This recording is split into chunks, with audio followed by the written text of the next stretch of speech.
I'm here above the skate park in downtown Rochester. But a century ago, this was part of the Erie Canal. And right about here was the Waylock Bridge, where thousands of people gathered to see Harry Houdini pull off a great escape.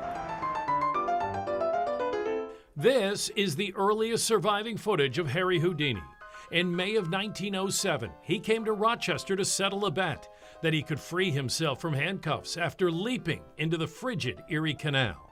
The canal would have run right along what is now this portion of South Avenue. Emily Moore is a historical researcher at the Rochester Public Library. So about a week before the stunt, he was training under the supervision of his brother in New York City. His brother Leopold was a physician, so he was doing a series of ice baths to train for this cold water in the canal here in Rochester. Houdini's stunt was advertised in the newspaper and billed as the most extraordinary feat this wonderful chap has ever attempted.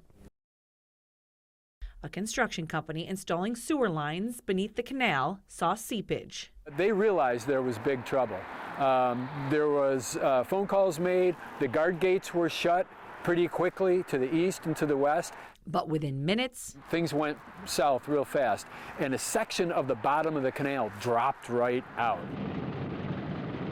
This film, taken by a News 10 NBC crew, shows water gushing out the bottom of the canal, which completely flooded a small creek that winds through the edge of Perrington toward Pittsford. It moved fast, taking cars and campers with it, even sweeping this woman out of her home. As I was tumbling and somersaulting and so forth, and I could get a breath, and then I went under again. A couple times when I came up, there was debris over me, and I couldn't get a breath, and I thought I was going to be trapped under the water, under the debris. And I just don't know how I made it. This is the spot where on July 4th, 1817, a shovel would be plunged into the ground and history would be made. This portion of the original Erie Canal, while no longer in use, still exists today. But the only indicator of where that engineering marvel began is this historical marker along the Canalway Trail, often overlooked. So let me ask you this question. Do you know where they put the first shovel in the ground to build the Erie Canal? Wouldn't know.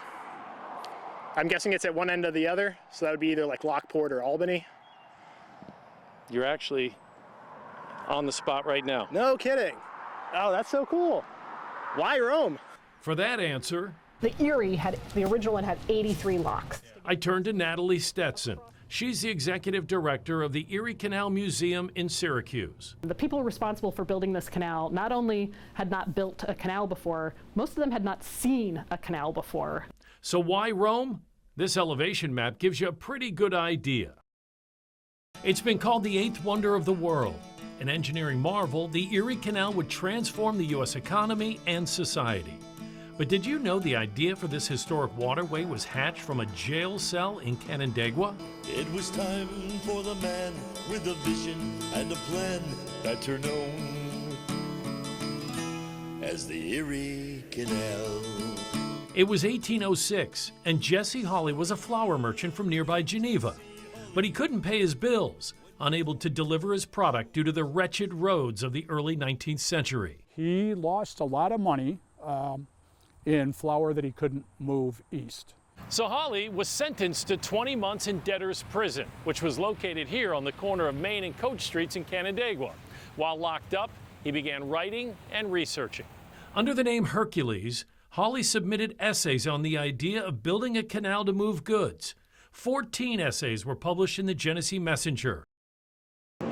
There are lots of ways to go over the Erie Canal, but there's just one that lets you cross underneath.